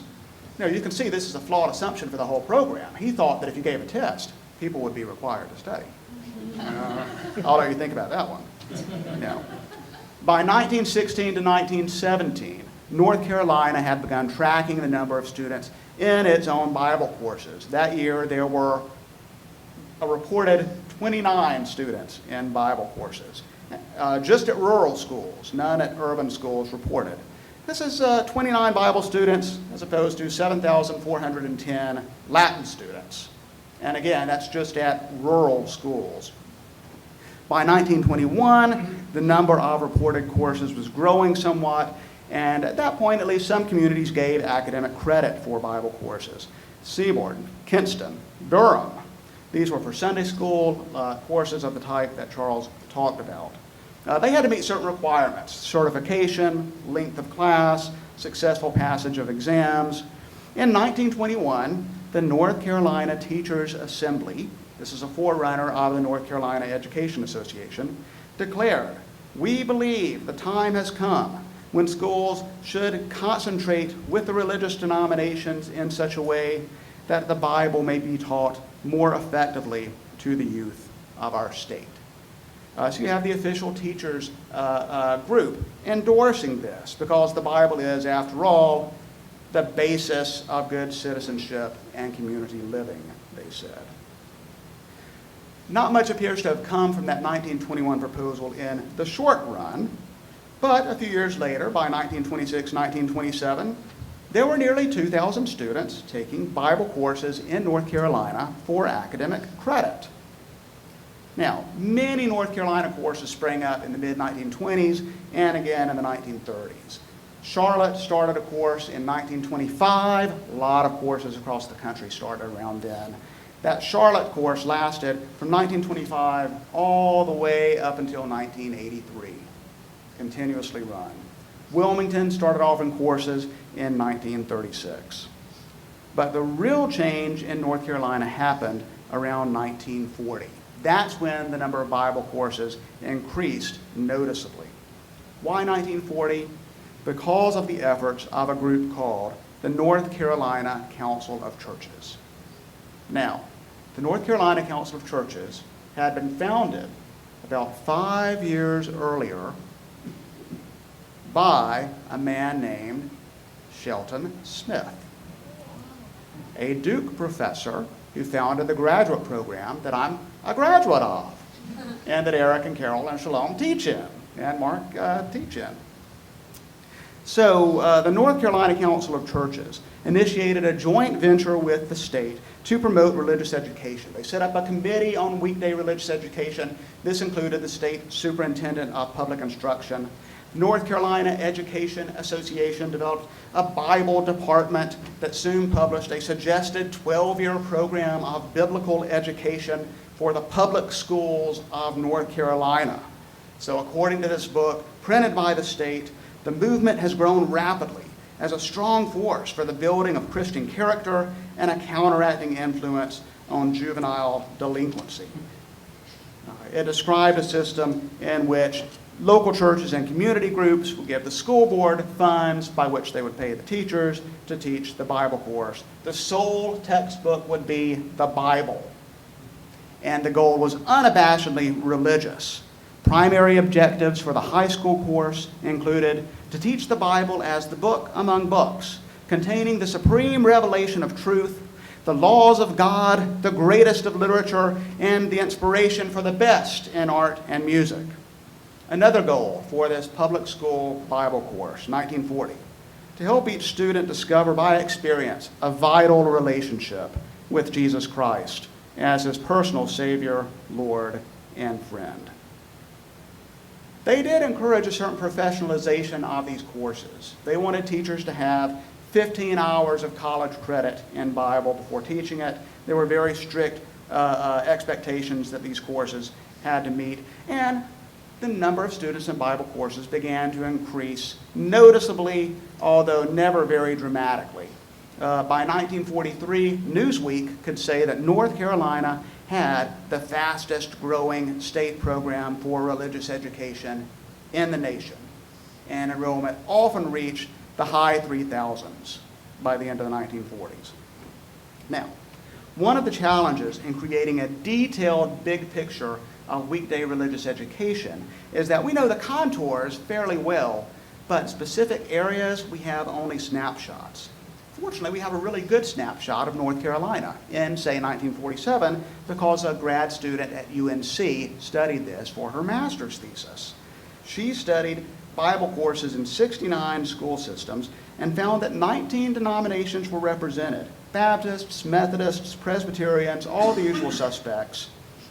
But interestingly enough, she also mentions Catholic courses, Greek Orthodox courses, the first time I've encountered a reference to that anywhere in the South, Jehovah's Witness courses, and Christian Science programs. Teaching techniques ranged from storytelling and memory verses to biblically inspired wood carving, soap carving, and my favorite of years gone by, flannel boards. the flannel boards. So you cut out biblical characters and they stick with flannel. It's much better than a PowerPoint mishap when that goes wrong. So this is the context that we have to think about for some of the cases we've mentioned. In one case, 1945, Vashti McCullum in Champaign, Illinois, filed a lawsuit challenging her school's religious education program. McCullum's lawsuit claimed that having religion classes taught during the school day on school grounds by religious organizations violated the First Amendment. In 1948, the Supreme Court agreed with her and declared that type of program unconstitutional. In 1962, it prohibited school-sponsored prayer. In 1963, in a case that Melissa discussed, it prohibited school-sponsored Bible reading. But it expressly allowed the academic, non-sectarian teaching of the Bible. Now, it's sometimes imagined that everything changed overnight after this 1963 decision. And some courses did immediately stop, but the reality is that a lot of schools didn't know what to make of all of this. And as Charles mentioned, a lot of courses continue just as they always had before, sometimes in direct contravention of the ruling, and sometimes because they didn't realize what they were doing was sectarian. They thought they were doing it right. I would love to have more detail about exactly what happened in North Carolina courses and how the curriculum changed. It is interesting that in 1965, the North Carolina Educational Association revised its old 1940 guidelines that suggested 12-year program for Bible courses. It updated some of the lessons, it updated the bibliography, but it kept that focus on cultivating a personal relationship with Jesus. 1965. In Charlotte, I know that there were changes after 63. They dropped their elementary school classes, but they don't seem to have adjusted their curriculum much. Now, the Supreme Court said, okay, you can teach an academic non-sectarian course. Unfortunately, it didn't tell us how to do that. And the result has been a lot of confusion. And over the next 3 decades, court cases popped up: West Virginia, Tennessee, Alabama, Virginia, Mississippi, Arkansas, Florida, but none, as it happens to be, in North Carolina. Now, presumably some courses died, some shifted over well to the non-sectarian standard, some continued on their own religious track that they'd always been. My guess is that most courses, whether intentionally or not, reflected a very Protestant flair. And a lot of courses kept using the same curriculum they'd always used before without missing a beat. In 1983, People for the American Way did a report on Bible courses in North Carolina. And they estimated, 1983, 6% of North Carolina schools offered Bible courses, and many of these, it documented, were explicitly religious in nature. And they documented some of the ways in which these courses were very much Christian and specifically Protestant. What is the situation today? Well, as I noted, in 2009-2010, over 3,800 students in North Carolina reportedly took Bible courses. In raw numbers, this is roughly equivalent to the heyday of weekday religious education. And the state's population is much bigger. So these courses are not that common, but I suspect they're more common than a lot of people realized at the same time. The state officially refers to these as Bible history courses. So that's right. I went to high school in Charlotte, and we have a Bible history class at my high school.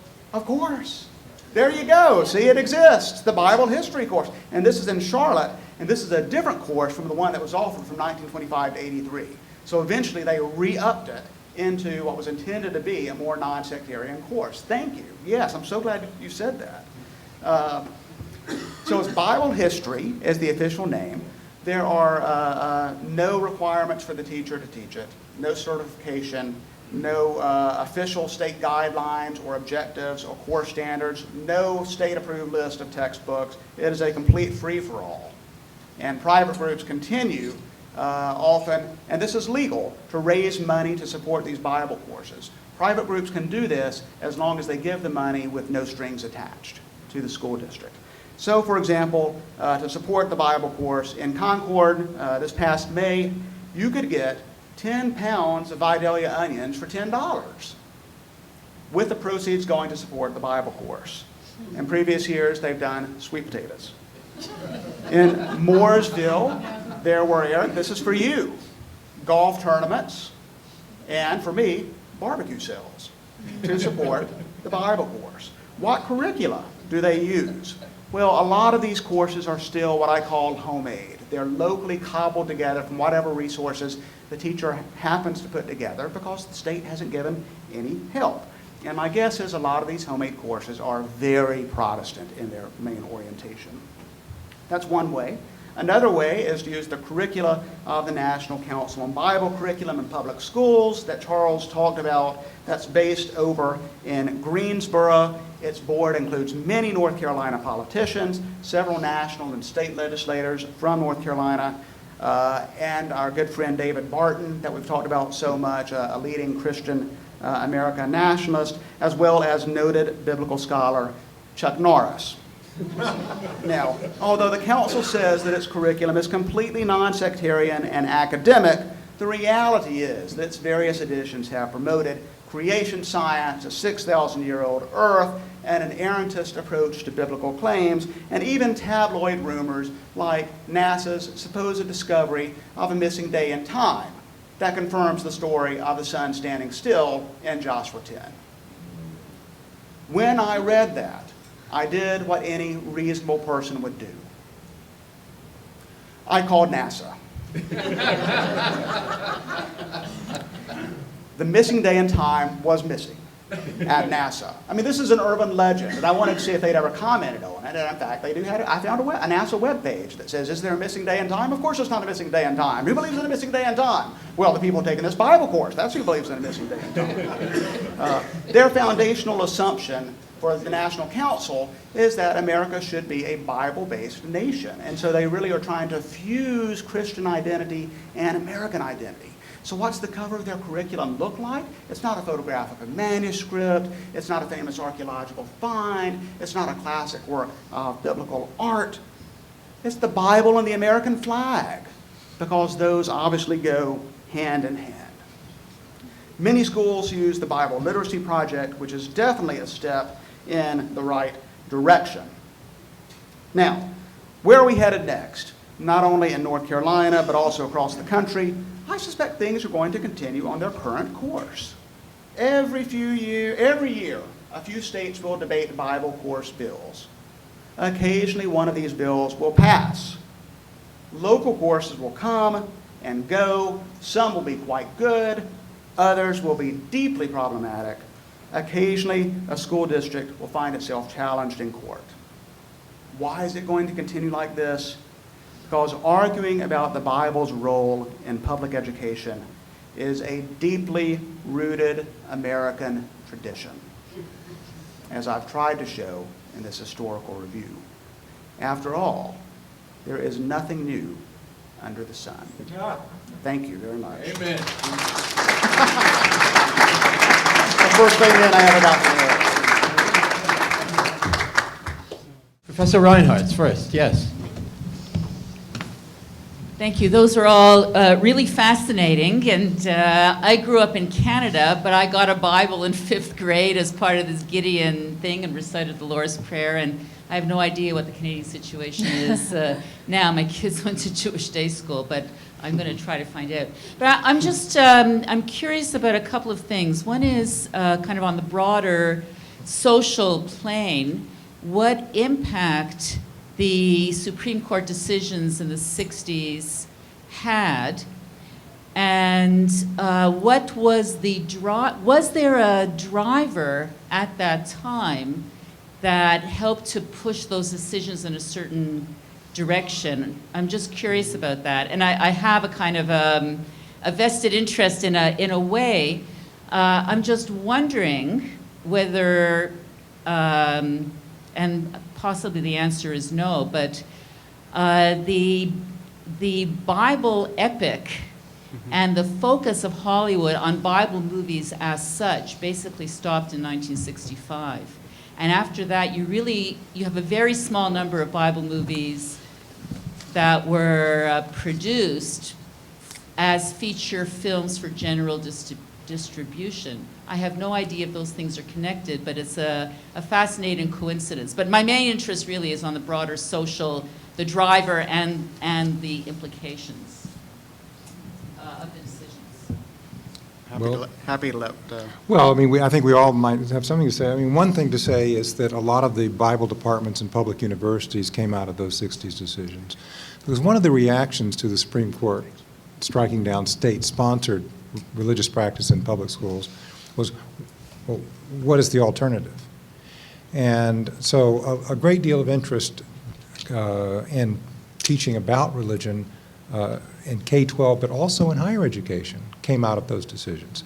I mean, many people picked up on that. I mean, I would say that's more positive, but the political fallout was tremendous, as some of you may know. I mean, it divided the country very deeply. It was perhaps one of the top 2 or 3 most controversial Supreme Court decisions in our history, or both the Vitale 62 and Schimpf in 63. And it was deeply, deeply opposed. So it was a great backlash, and it poisoned the well in public discourse for a very long time. To the present day, I mean, they still have, political candidates in this election cycle talking about kids can't pray in schools. God has been kicked out of schools, which is, of course, not true. The Supreme Court never said kids can't pray in schools, but that's the shorthand for the court took away our schools. The court took away who we are as Americans by not allowing this symbolic practice, which was, the last thing left of representing who we are. So it had very deep implications in the political sphere. It also, on the other slice of this, when I talked about the naked public school, a lot of that came about in the wake of these decisions. Why? Because many school administrators were now very afraid to deal with religion at all. And teachers were afraid to even talk about it. So history classes, we weren't doing really well before the decisions on teaching about religions, but but afterwards it was even worse. Textbooks publishers, afraid that their textbooks wouldn't be adopted, would take out any mention of religion. I did a textbook study in the early 80s, and it's astounding that you can read all of American history in a textbook and have almost no mention of religion at all, when American history has been so shaped by religion. So one of the other fallouts is that silence about religion in the curriculum, and that misunderstanding that students can't even express their faith during the public school day, even in what we now would say constitutional ways. Many administrators said you can't bring your Bibles, you can't pray, you can't do anything. So those were some of the many, many ways in which that shaped our nation. Yeah, I would agree with what Charles said, and one of the interesting things, I've been told this, although I've never seen this in a textbook, but an example of what he was describing about the over-interpretation of the 62 and 63 decisions was that I've heard that in some textbooks, Martin Luther King was described as a really important community leader. Not mentioning, he's a minister, not mentioning his sermons and how the African American church played this central role, but rather talking about it in these very dry terms. One textbook said that pilgrims were people who made long trips. Well, that's true. Yeah. That is true, a long trip. It wasn't, but that is true. That was Paul Vitz's study, actually found in a literature book. The definition of pilgrims, people who make long trips. See, I heard Christian right evangelist, the late Peter Marshall, make this claim, which made it suspect. So you really do have a sense of what has happened as a result of these decisions, and it takes some time to sort it out. And it's not helped today or then by those who will say, well, religion has been kicked out of the public school. And I remember Newt Gingrich saying that years ago, saying, well, most people just don't know that religion has been kicked out of the public schools, or prayer has been kicked out of the public schools. And I said, well, most people don't know that because it's not true.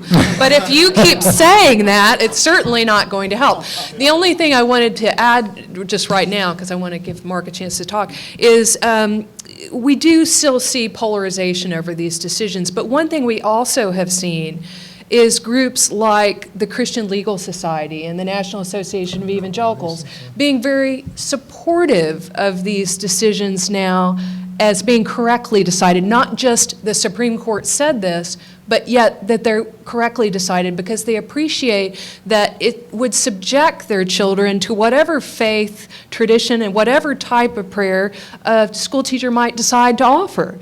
And even a Christian prayer might be something that wasn't their kind of Christianity and might offend them. So there's been, with time, a changing and an acceptance, even though I, too, have heard that the Supreme Court got as many letters about these cases as they got about any cases, letters of protest. So we have experienced a kind of acceptance of these decisions by some who are thought to be traditionally, theologically conservative, even in the midst of others who still, mourn and lambast the decisions that come from that way of thinking and about theology and politics. Thanks. Okay, well, among the Olympians of who gets the first, your hand was up here. So Hi. please. First of all, it's been a really interesting day and a half of lectures, and I really appreciate having the opportunity to come and see this. I want to kind of go off on a different tangent. I'm going to start with a question, and then I'll explain why I'm asking. My question is, what recourse do we have in the public when there are organizations that are using the First Amendment and the Equal Access Act in ways that undermine the spirit of both of those, and in ways that have potential to psychologically harm children? I just finished reading Catherine Stewart's book, The Good News Club, the Christian Rights Stealth Assault on America's Children. And it was a real eye-opener for me and a very frightening book. She paints a picture of how the Child Evangelism Fellowship and its Good News Clubs are infiltrating schools by threatening the administrators with lawsuits if they don't comply. And they teach after school hours, yes, but they also bribe the children with candy and cookies and encourage them to become evangelizers and to evangelize their fellow classmates with threats of hell in exchange for candy and points that they can win. It's been very divisive to communities and to schools in many cases. She's a journalist, and I think she researched all this pretty thoroughly. And I was very troubled by that, but particularly by the particular brand of Christianity that they are teaching these children, which is very much based on sin and hell and threats of burning. And these are very, very impressionable children. They only target the K through 6 kids precisely because, and they say this expressly in their own materials, because they are so vulnerable, and if you get them when you're young, when they're young, you've got them for good. So all of this, the legalities aside, the realities on the ground, what recourse do we have to prevent that from happening? Well, yeah, no, it's a good question. It's an excellent question. I mean, first, just to make a distinction for everyone, the Equal Access Act of 1984 is not involved in this particular question. What that act does is if the school, a secondary school, not younger, if a secondary school allows any club not related to the curriculum, chess club or whatever, then it cannot refuse students the right to form a political or a religious club. In the case of religious clubs, faculty can't be involved except as monitors. It has to be student-led and student-initiated. So the Equal Access Act is about that cluster of issues having to do with student-initiated clubs in the school club arena.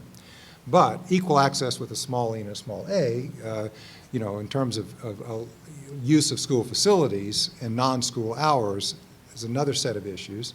The Supreme Court of the United States, in a very controversial, close decision, upheld the right of the Good News Club to meet in non-school hours on the same basis as other groups. So if you had the Girl Scouts come in and have their sessions using the school facility after school, then you had to allow the Good News Club to do the same.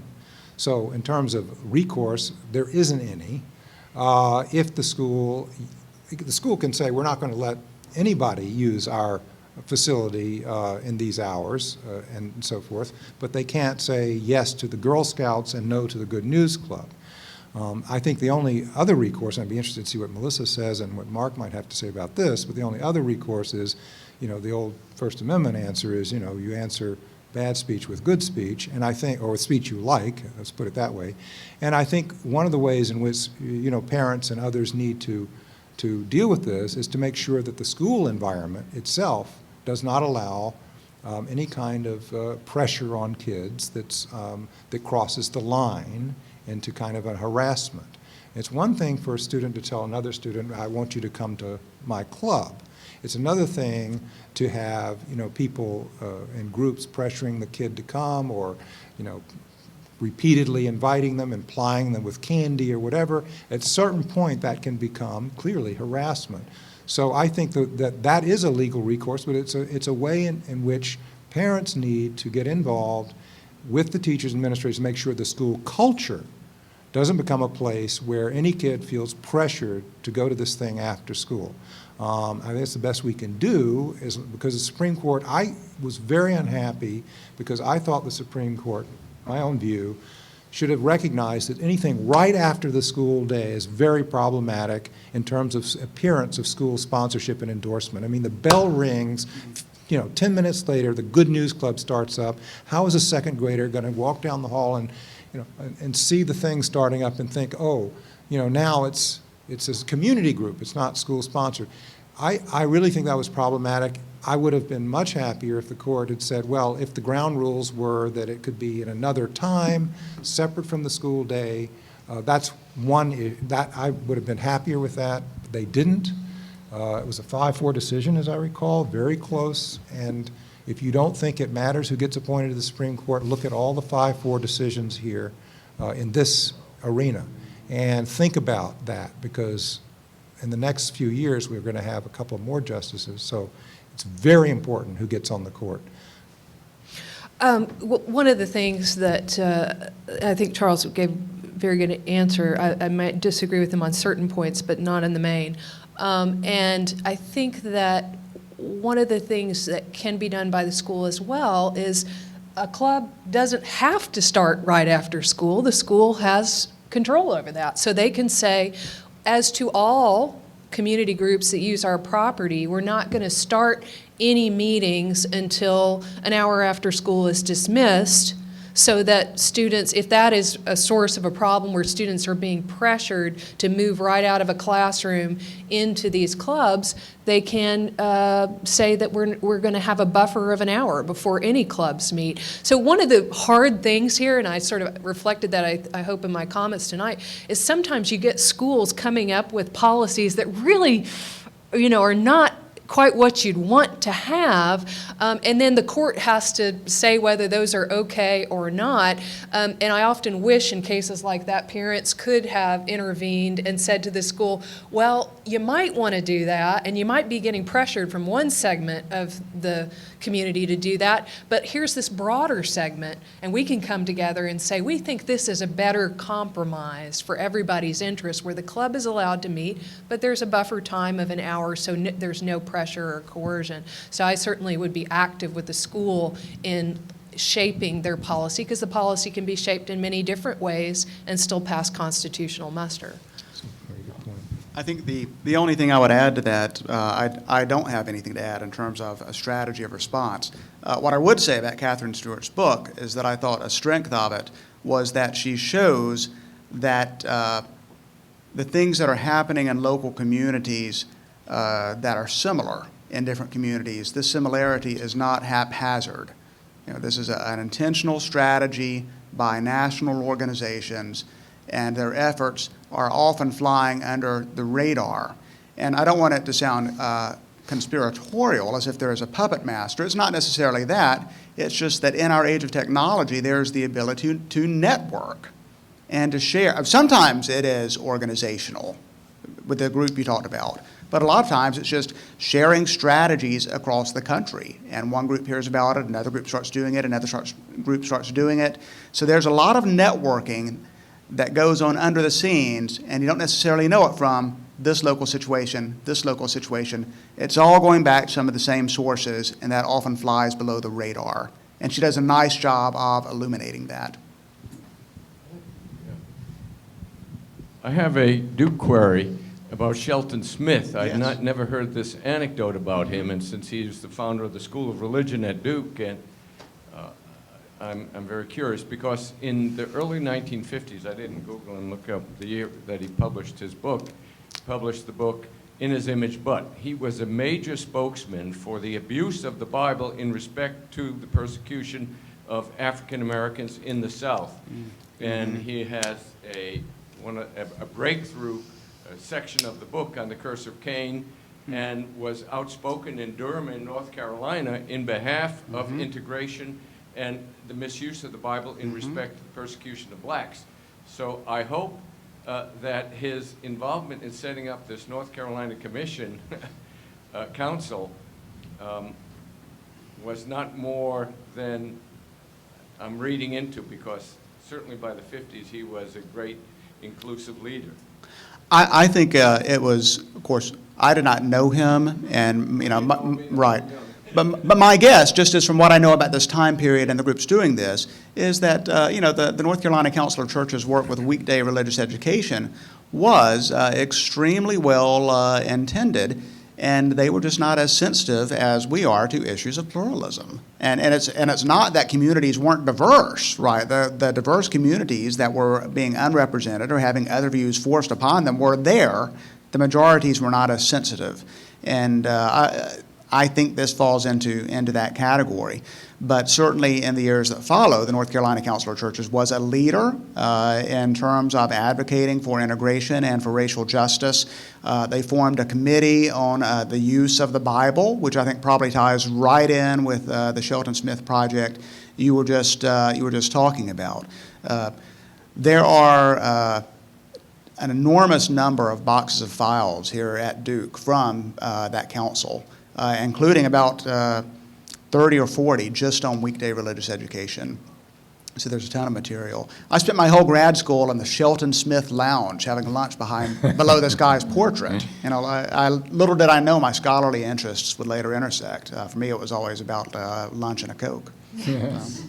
I wonder if any of our students has a question? This is. Oh, and can I just say, Good News Club, I just looked real quick to make sure it was 6'3", not 5'4". I just had to. Oh, 6'3", get that okay. in. Well, that's worse. Okay. We still have to worry about the 5'4", other 5'4". Yeah, you do. There are lots of 5'4s, but. Yes. Yeah, there are lots of 5'4". Yes. That wasn't it. I had to look to make sure. No, I remember in elementary school, a big part of that day, especially first, second grade, was the Pledge of Allegiance.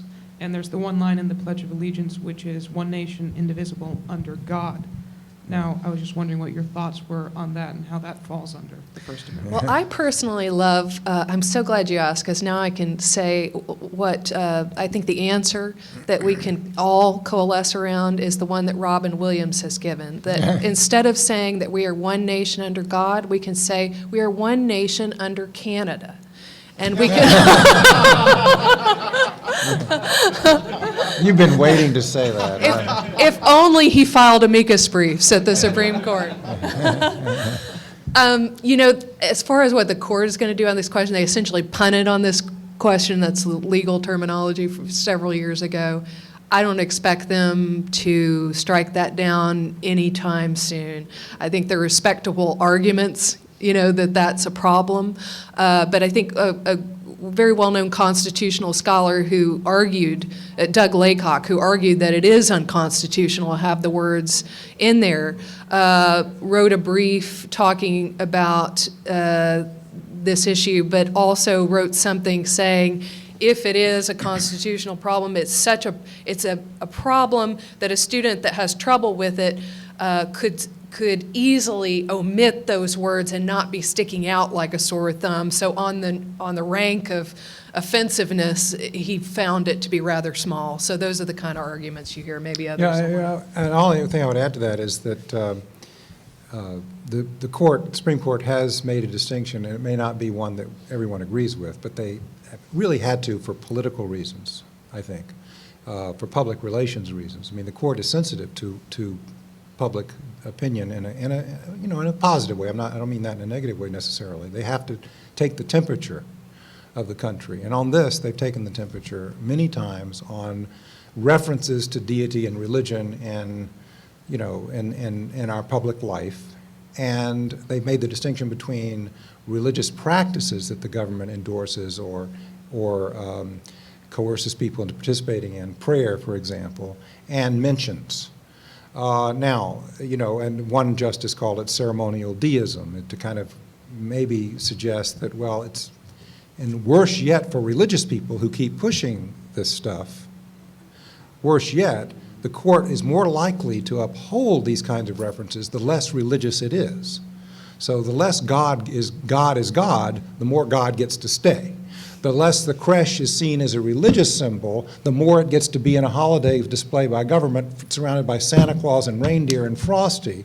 So what are religious people winning when they win the right to have the creche in the display when it can't, as long as it doesn't have any religious meaning? So the court has gone in that direction of treating these things as mere mentions or ceremonial deism or whatever. But really speaking, it's also because many on the court, I would say, I don't want to read their minds, but I think the more moderate, we don't have any liberals on the court anymore, but the more moderate wing, we don't, they're gone. But the more moderate wing of the Supreme Court are unlikely to strike this thing because they know the next morning, literally the next morning, there would be a constitutional amendment in the Congress to change the Establishment Clause for the first time in 200 and some years and water it down. So those folks who may agree that the government has no business putting under God in the pledge, as they did in the 50s and so forth, no business doing that, they're not going to mess with it because there are worse things. And they want to save their fire for aid to religion by government, direct endorsement of religion by government in ways that are more pernicious. This is not the molehill they want to die on. They're going to let these things slide. I'm just being put it in the vernacular here. They're probably much more sophisticated if they were answering the question. Not necessarily. But maybe not. But in their minds, and the conservative justices don't think there's any problem with it, and even more. They wouldn't, so this is no problem for them. So that's why you're going to have a 9-zip if it ever gets to it, because Stevens is not on the court. Well, Stevens would have been the 8-1 probably, but I think. But Stevens, it was a great moment in oral argument when the defenders of the under God and the pledge were saying this really doesn't have religious content, it doesn't mean anything religiously significant. And then Stevens turned to them and said, okay, so you're arguing that. Does that mean you're asking school children to take God's name in vain every morning? I remember silence in the court. And I remember an answer that really was not responsive, but that question was asked, so. I would just make the quick addition, something you probably already know. You know, originally the pledge did not have under God, right? That was added in the 1950s at a time of heightened civic religion to differentiate us from godless communism.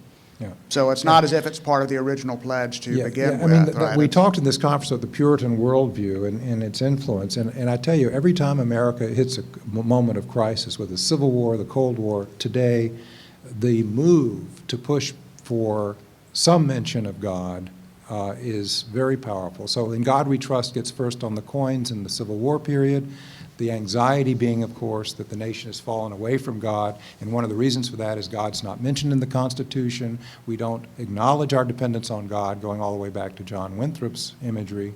And that happened again in the Cold War period. In God We Trust becomes the national motto. Under God gets added to the pledge. In God We Trust gets put on the paper money. Then the National Day of Prayer gets instituted, all in response to godless communism. And today, the House of Representatives, they just did the In God We Trust all over again, reaffirmed it as our national motto, in case you had forgotten. And again, it's a deep anxiety. It's a theological, political anxiety that runs through our history. And I tell you, every time we get to these kinds of moments of crisis, there's a whole reaction to reinsert God somewhere. Even if it's as crass as putting God on the money. What's that all about? But anyway. I think that's why we have Bible course bills. That's right. Those, yeah. for the most part, are a post 9/11 event, Yeah. right? I mean, they've always popped up occasionally, but this flurry of them, Yeah. you know, that's just the past few years. And it's about national anxiety. It's about the nature of American identity in a time of crisis and a time of changing demographics. And so for the sponsors of this bill, how can we hold true and find our inner American? It's by acknowledging our inner Protestant. By putting Bible courses more widespread into public schools.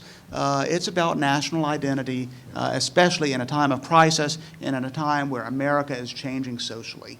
Well, this is a very, no, I'm sorry, we have to end. Thank you so much for your participation. I want to thank our presenters. Be sure to get these guidelines before you leave. I brought copies for everybody if you didn't get them. And thank you for staying till the end.